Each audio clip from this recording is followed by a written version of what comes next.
I suspect the way that they taught was to talk about the rabbi debates that were going on. Like they may read a passage and they may say, well, Rabbi Gamaliel thinks that this passage means blah, blah, blah, blah, blah. But Rabbi Issachar thinks it means blah, blah, blah, blah. And they would go back and forth about the debates and the different disagreements. And imagine what that does for the audience who's listening. They say, well, everybody disagrees on what the Scripture means. It totally sucks the authority out of it. Now think about what Jesus didn't have to do when he shows up.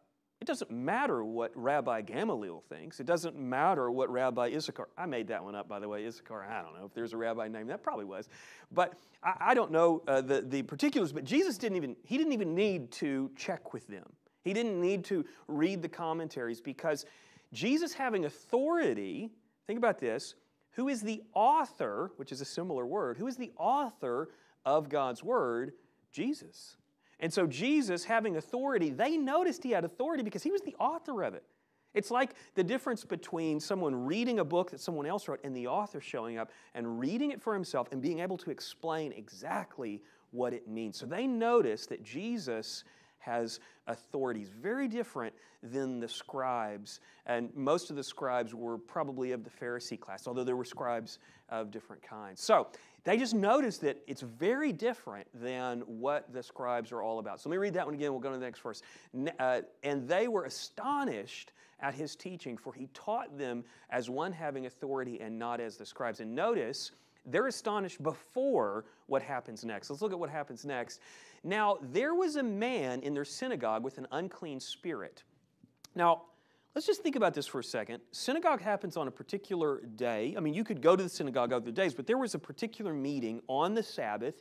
And what this tells us is there is a man there who was possessed by an unclean spirit. What that says to me, I think, is that there is someone who's demon-possessed who is attending the services.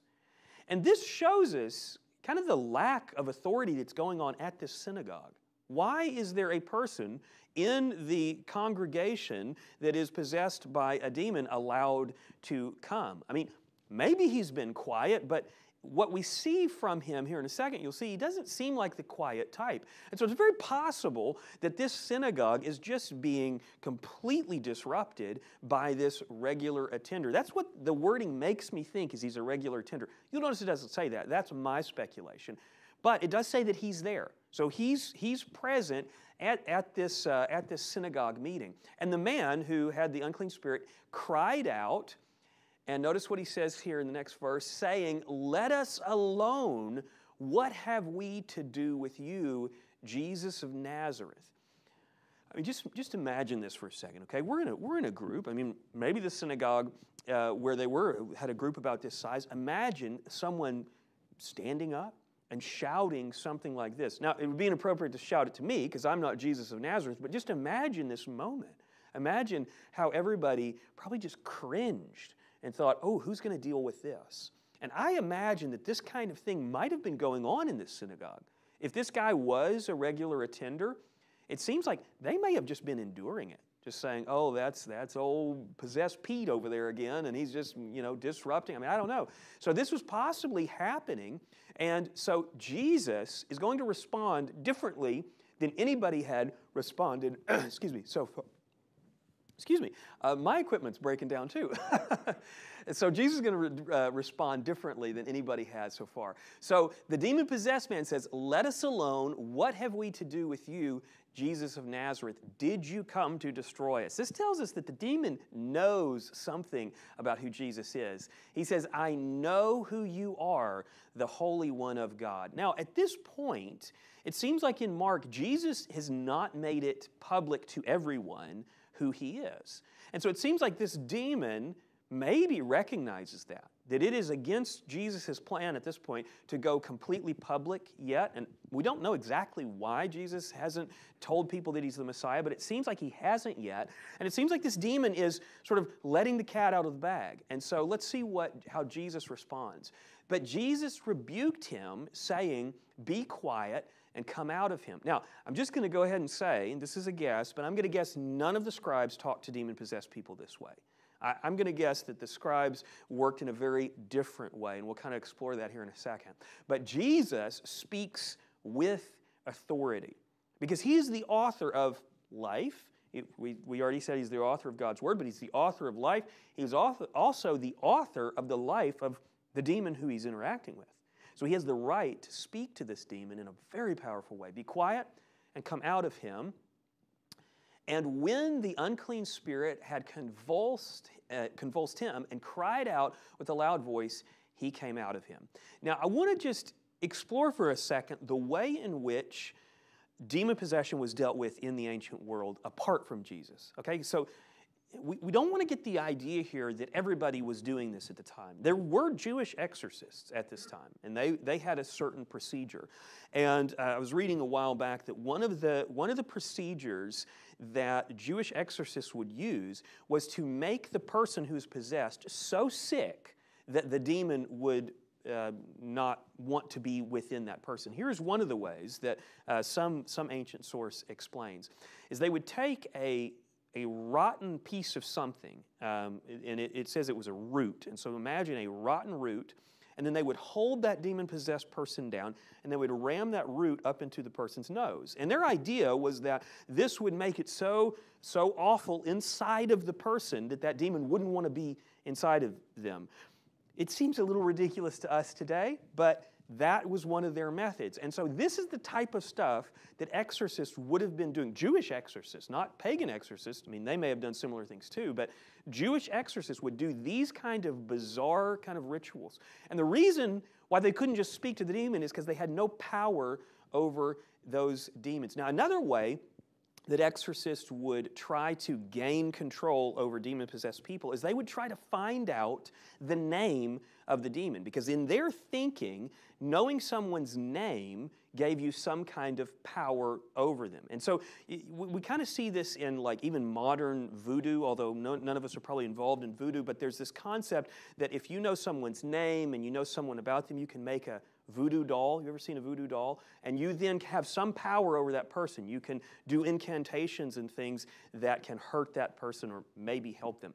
Now, I'm not giving any credence to all that, but that's just to say that is very similar to what they kind of believed at that time, that if you could gain a person's name, then you could enact these kind of incantations. And so what Jewish exorcists would also do, along with the rotten root routine, is they would try to figure out who the demon's name is. And so there would often be kind of like this argument of well, no, what's your name? Well, no, what's your name? No, what's your name? You know, and they would try to gain this information, believing that if they could get that information, then it would kind of give them a leg up. But what it proves, these roundabout methods, what it proves is they really had no authority in this realm.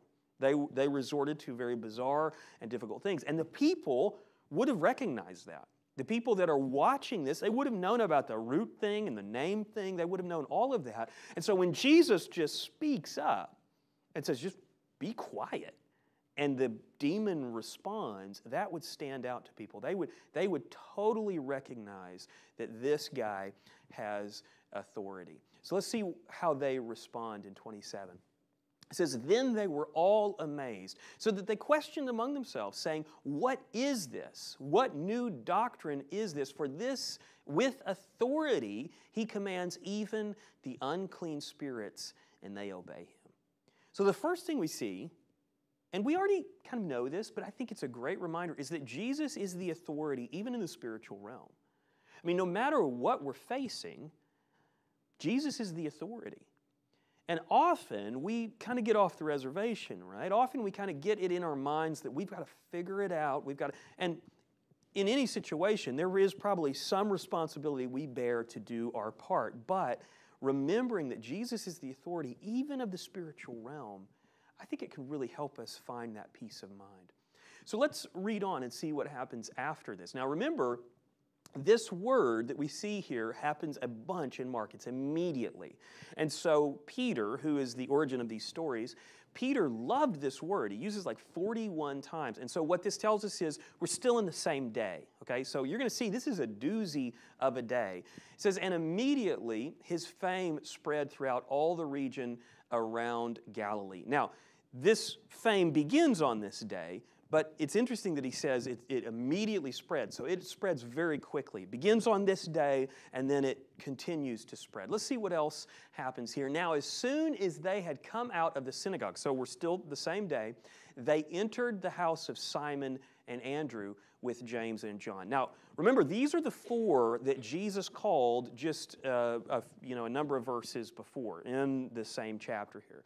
Peter, Andrew, James, and John. So these four are kind of his core group now. They're following Jesus around. So they saw Jesus do the miracle of casting out the demon in the synagogue, and it, I think, spurs them, it kind of gives them an idea. Let's see what their idea is here. But Simon's wife's mother, by the way, this tells us that Peter was married. I don't know if you thought of Peter as married, but he was married when, early on in Jesus' ministry, which raises all kinds of interesting questions, but none we're going to talk about today. But Simon's wife's mother lay sick with a fever, and they told him about her at once. So it seems like what it's saying is, once they saw Jesus cast out the demon, it gave them the idea that, oh, by the way, we have somebody sick.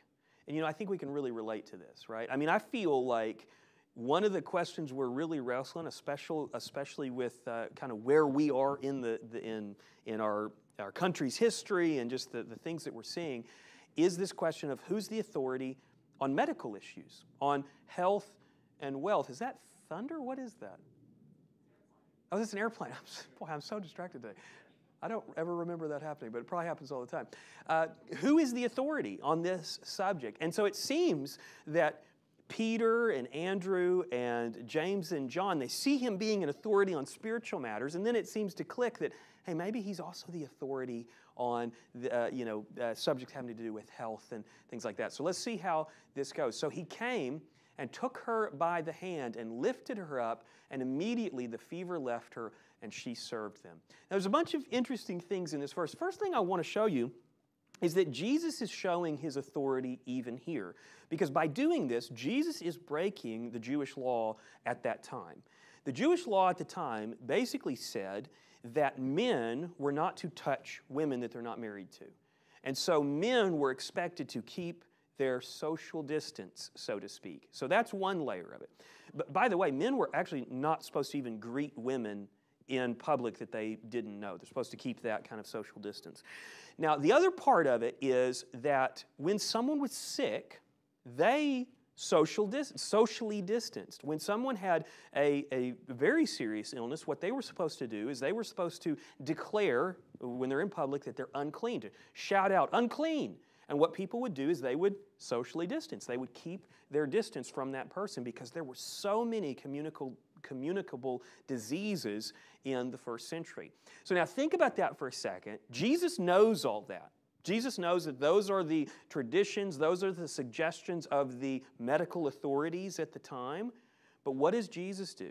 Jesus steps in and he violates those rules. Now those were not God's rules, those were man's rules, but Jesus just violates those rules. He comes in, he enters the room where a woman was laying in bed. That would have been very risque for him to do at the time.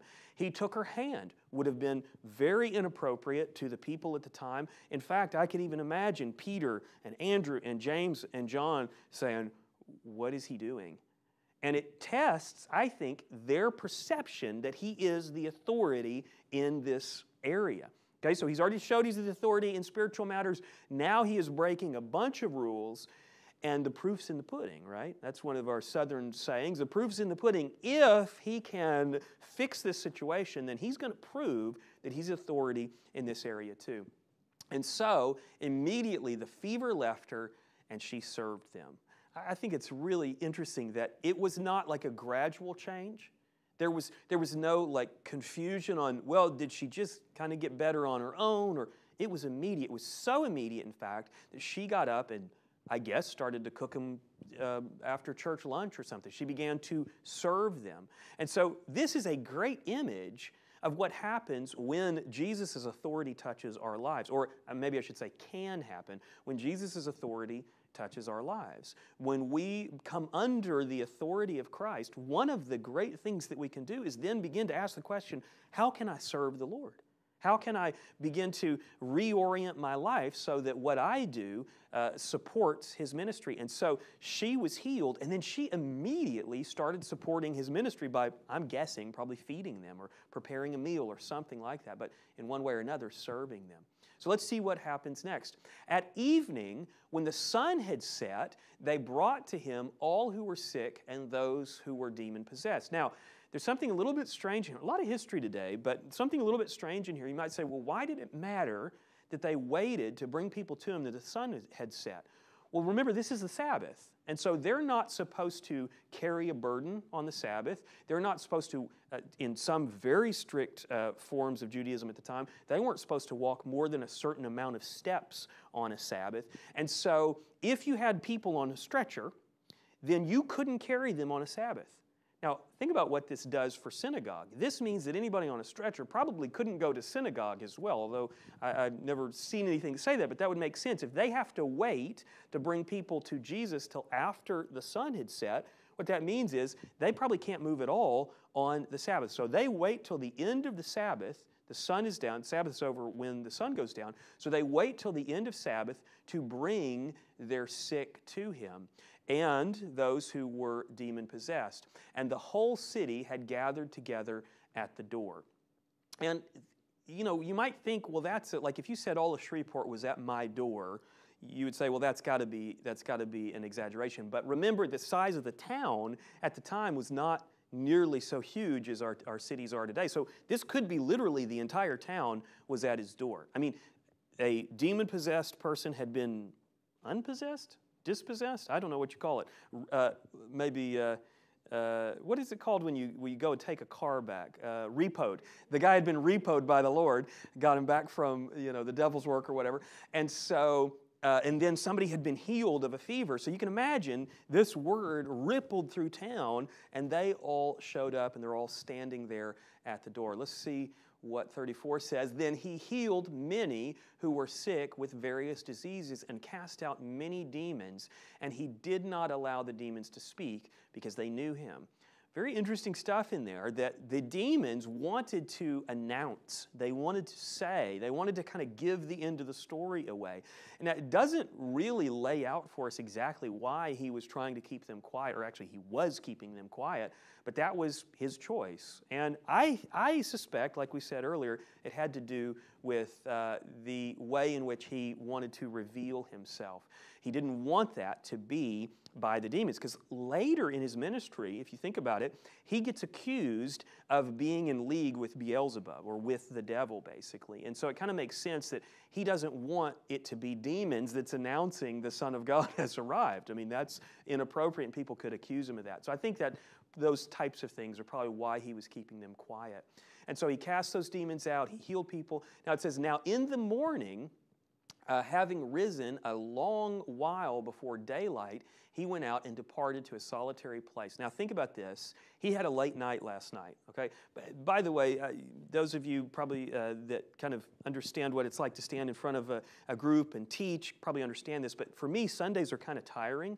And so by the end of the day Sunday, having been with the kids and then preaching and all that, I'm ready just to sleep. And so on Mondays, if I'm going to sleep late, which I really can't with the kids much, but if I'm going to sleep late, it's probably going to be on Monday. But notice what Jesus does here. It's been a long day of the Sabbath. I mean, he's taught in the morning. He healed Simon's mother-in-law, and then he had a late-night session where he was dealing with the whole town. But notice, he still gets up early. So now in the morning, having risen a long while before daylight, he went and departed to a solitary place, and there he prayed.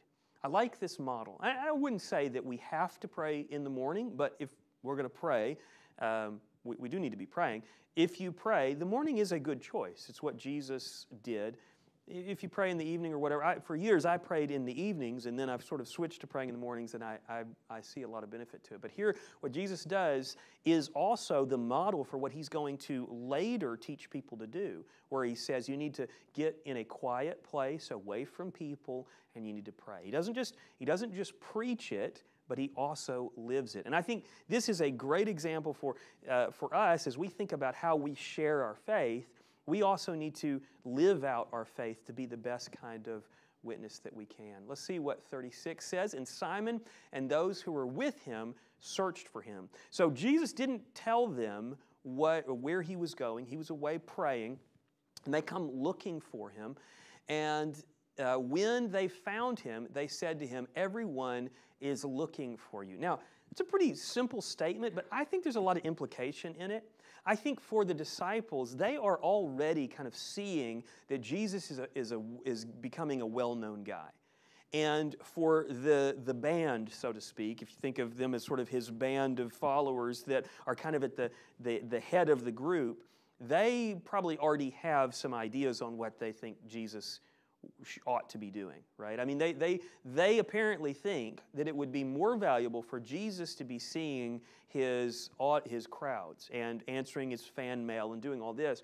Jesus, being the authority, has a different view on what is the most important. And for him, it's getting alone and it's praying and beginning his day that way. So everyone is looking for you, they're saying, but he said to them, "Let us go into the next towns that I may preach there also, because for this purpose I have come forth." So Jesus, being the authority, he's thinking about the future. He's thinking about what's next. It's not all just about focusing on, building his reputation. He is planning what's coming next. And so, presumably, he's receiving some kind of word during his prayer time, I suppose. It doesn't tell us that, but it seems like this is kind of a moment where he is now going, and he's sort of telling his disciples that now it's time for us to go beyond the town that we're in.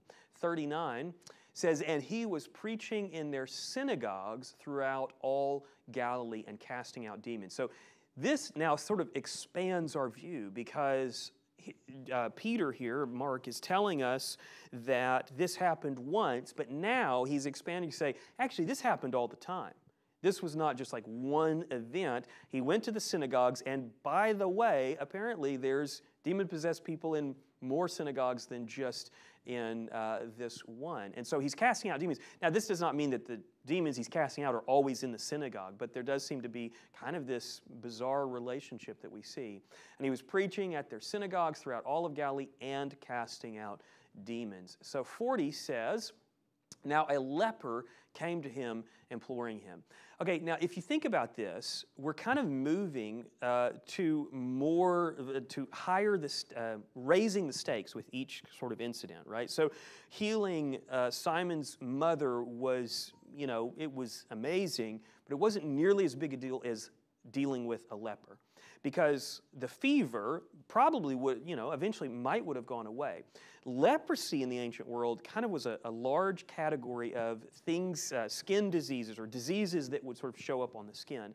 And if you're dealing with a leper, you keep your distance, because so many of the diseases that you could get in the first century were contagious, and I mean very contagious. Contagious as just a touch can give you the disease that they have. And so lepers were really ostracized. I mean, they were separated from society. I mean, it was not just social distancing, it was like social removal. If you were a leper, you were expected not to interact with your family.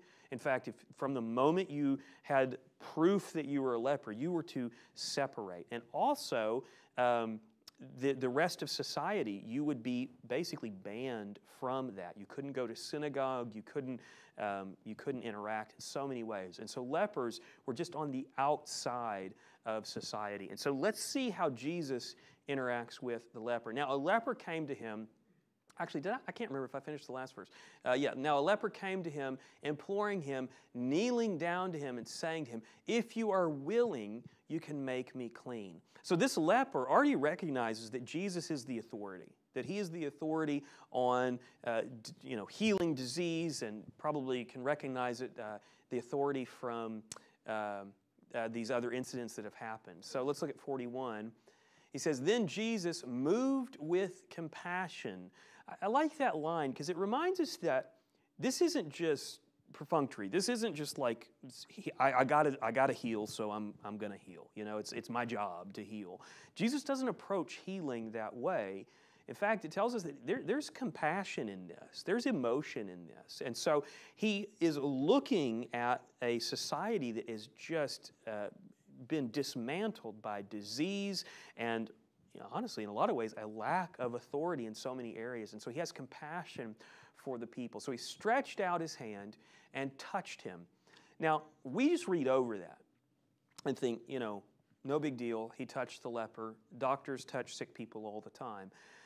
The thing is, you were not supposed to do this. I mean, this was breaking the best advice they had at the time from their best medical authorities was do not touch, do not make physical contact, don't breathe the same air, don't be near somebody with this. And there's really no thought. I mean, Jesus just goes right in to touching this leper. Now, could Jesus have healed him? I think this is an interesting question. Could Jesus have healed him without touching him?